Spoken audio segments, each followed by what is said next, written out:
Hello दोस्तों, नमस्ते, प्राम स्वागत करत है रउआ सभे का अपने यूट्यूब चैनल में। दोस्तों आज हम लेकर आ ली बहुत ही बढ़िया, बहुत ही प्यारा भजन लेकर आ ली। देखा, एक थी नादान पति है और चालाक औरत अपने पति के कैसे समझावत है, कैसे कैसे ओके राह दिखाते, कितना प्यार से समझावत है। हर जगह जाए के रोक टोक करत है, कैसे रहल जाला, कैसे करल जाला। कहीं से पति बड़ा नादान है, बेचारा बड़ा भोला भाला है। तो अपने पति के हर जगह से जमाना से बचावे खातिर पत्नी बेचारी अपने भजन में कितना ही प्यारा से समझौली, अपने पति हर जगह रोकेले। तो अपने गाना के माध्यम से आप लोग के सुनावल चाहते हैं। गाना कैसा लगी कमेंट बॉक्स में जरूर बताइए। दीदी बहनी भैया लोगन सबसे हाथ जोड़ के गुजारिश है कि यहाँ बहन के सपोर्ट करा, ज़्यादा से ज़्यादा अपना प्यार सपोर्ट दा, लाइक करा, सब्सक्राइब करा हमारे वीडियोज़ के, देखा फुलवा से सपोर्ट करा, अपना आशीर्वाद प्यार दुलार दे। आप लोग का साथ सपोर्ट की ज़रूरत है, तो नाते सपोर्ट करा भाई बहन लोग। हाथ जोड़ के आप लोगों से गुजारिश है कि हमारे गाना पूरा सुनल करें और अपन सपोर्ट देवल करें, ज़्यादा से ज़्यादा हमारा सपोर्ट करें। चलिए देर ना करते हुए अपने गाना सुनावत है। धन्यवाद।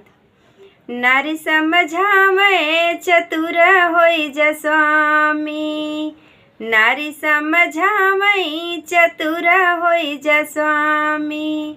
केहू के बलकवा के गोदी जनी लीहा, केहू के बलकवा के गोदी जनी लीहा।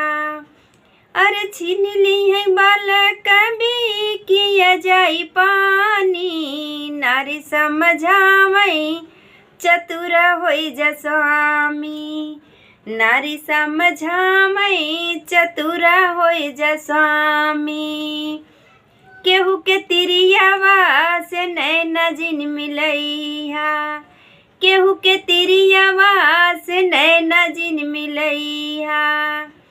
अरे बोले एक बोली है मेरी थी बजवानी, नारी समझावे चतुर होई जा स्वामी, नारी समझावे चतुर होई जा स्वामी, नारी समझावे चतुर होई जा स्वामी, नारी समझावे चतुर होई जा स्वामी।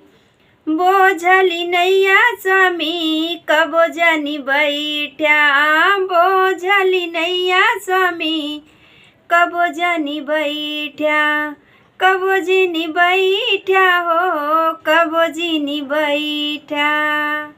अरे डूबी जाई नैया का तमी बा कहानी, नारी समझावई चतुर होई जा स्वामी, नारी समझावे चतुर होई जा स्वामी, नारी समझावे चतुर होई जा स्वामी, नारी समझावे चतुर होई जा स्वामी।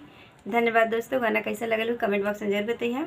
आजकल बढ़त जमाना के तौर पे देखिए, जमाना कितना कातिल हो चुकल है, ये समाज कितना कातिल हो चुकल है। कोई कोई का हित ना रह गया, कोई कोई के दुश्मन ना, कोई भी केहू के जान के दुश्मन बन जाता। एह नाते भोला पति होंगे तो बेचारी औरत लोग के अपने पति के समझावे पड़ता कि समझ के रहा, कोई के तरफ देखने से बहुत बुरा होए वाला है। तो नाते कोई के तरफ मत देखा। दीदी भैया लोग हाथ जोड़ के गुजारिश है कि सभी लोग अपने अपने परिवार में खुश रहा, किसी की तरफ कोई जन मत देखा। धन्यवाद दोस्तों।